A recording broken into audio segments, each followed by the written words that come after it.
One of the reasons why I accepted the job is because I like China so much.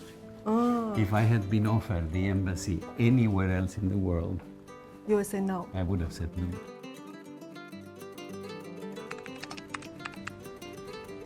You arrived last September here in Beijing as the first ambassador of Honduras to China, but actually prior to that, China and Honduras established diplomatic ties in March. So during that 6-month period, what happened in between? We opened diplomatic relations, as you say, in March, and then we had a very successful visit of our president, Xiomara Castro, here in June, and then was a shorter time, and we were traveling to set up the embassy, which was a very exciting time. And for me, it was especially exciting to receive the phone call from the president asking me if I wanted to do this job. What did she say to you? She said, we want to have a good ambassador in China. You have a scientific background and you are a well-known person. I have been thinking that you could do the job as ambassador. Would you do it? And I said, give me a couple of days, I will think about it. And it takes a couple of days. I had to talk to my family, and all of them supported me and said, yes, you should do it. Before I knew it, she had already produced a Twitter saying that I had accepted. So I phoned her and I said, She said well, yes. I said, I have to say yes now, do I? The 79-year-old ambassador moved into his office last year, a few days ahead of the Mid-Autumn Festival. And this is my wife. Oh, the princess of Belgium. Belgium. And these are my 2 children. Wow. Are your family with you in Beijing? No, my daughter studies medicine in London. Oh. So she has very little time to travel because medicine is terrible study. Very demanding. On March 25, 2023, the Ministry of Foreign Affairs of Honduras issued a statement officially announcing severing its diplomatic relations with Taiwan, China. So even before you became the ambassador, from what time did you have the sense that Honduras is going to establish its ties with Beijing? Well, as they say, it was in the air. It was in the air. It was in the air. The trend that is leading to many countries opening diplomatic relations with China is a historical trend. China is a powerful country politically, socially, economically. Why not? The world is changing. We are moving into a multipolar world. What do you think is the driving force? Taiwan is a province of China. It was obvious that the right thing to do was to have diplomatic relations with China and recognize the one China principle, which is the majority of the countries of the United Nations do. How would you think this move or decision could impact the world geopolitical landscape?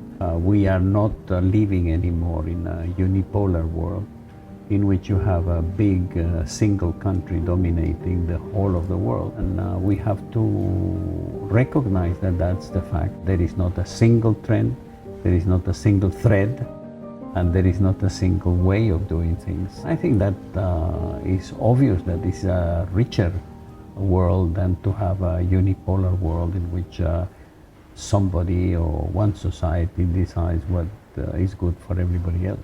So how were the Honduras people reacting to the news? The Honduran people was very receptive and very positive. For them it's natural that we do this, and it was very well received by the people. In fact, there were pressures already in society saying, why don't we have already diplomatic relations with China, which is the thing to do. It's the choice of the people. It was the choice of the people in a way, yes. The government was expressing what the people wanted very clearly, I think. This year is the 75 years of the founding of the PRC, People's Republic of China. Yeah. How would you consider the most significant contribution of China to the world? There are so many things to talk about, but for somebody coming from an underdeveloped country, from the global south, I think the most striking thing that China has done is to pull so many people out of poverty. Mm-hmm. I came to China the first time in 1989. Things have changed in a most significant way. Improving the standard of living and the conditions of life of people, probably to me, is the greatest achievement that China has done. The second thing, and probably because that I am biased because of my own background, I'm a scientist, is the incredible development of science and technology in this country in all areas. You talk about space exploration, microchips, electricity, medicine. In every single area, China has been developing at a pace which is second to none. I think that in terms of providing health for the whole of the population is also fascinating what China has done. That's why China is such a magnet for the people of the global south, is because it has solved some of the fundamental problems are part of the life of the global south and have to be changed. While we were doing the interview, the embassy was busy scheduling for the upcoming Honduras coffee exhibition. We're having high quality coffee, coffees that have been in the contest of the Cup of Excellence. After you assumed your post, what do you think is the major achievements during this time?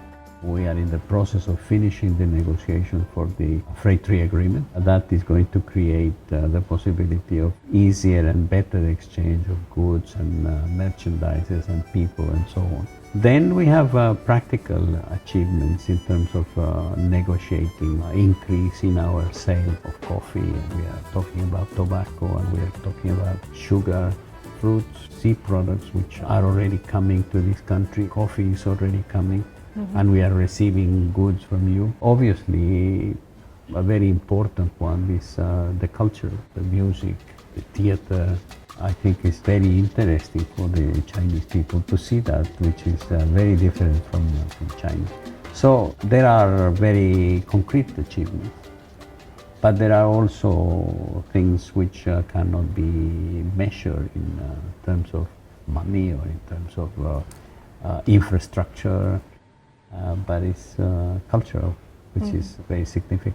One of the things that we are discussing, for example, among the ambassadors of Central America in Beijing, is the idea that we should try to have one single visa for the whole of the region. And if we improve the visa situation, and it's easier for Chinese people to visit several places in one single trip, that would facilitate and improve things in general. Really looking forward to the policy to come into reality. Well, you have met the Uruguay ambassador. Yes, He's a very nice man. I think he's the chief director of the Latin American group. He is the leader of the Latin American group. Because he has been here for many so years. long. And when you talk to him, he can only talk marvelous things about China. I said to him, you shouldn't be the ambassador of Uruguay in China. You should be the ambassador of China in Latin America. You're the most outstanding and widely recognized scientist in the history of Honduras. But now you have shifted your role and career into ambassador and envoy in China. How much satisfaction does it give you? A lot of satisfaction. I have enjoyed very much coming to China as an ambassador. It's a completely different type of life. Scientists are usually very boring people who live in the little labs.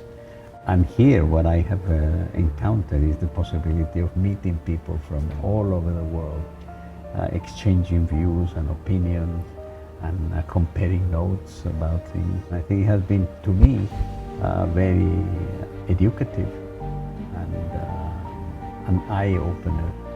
I think that diplomacy has a lot to contribute at the moment in a world in which there are so many complicated contradictions, antagonistic contradictions. Diplomacy has to play a very important role. And I think that's the other thing we have to congratulate China, that they have been playing the diplomatic role that China has been playing, trying to work for peace in the world. If we don't have peace, we don't have anything else.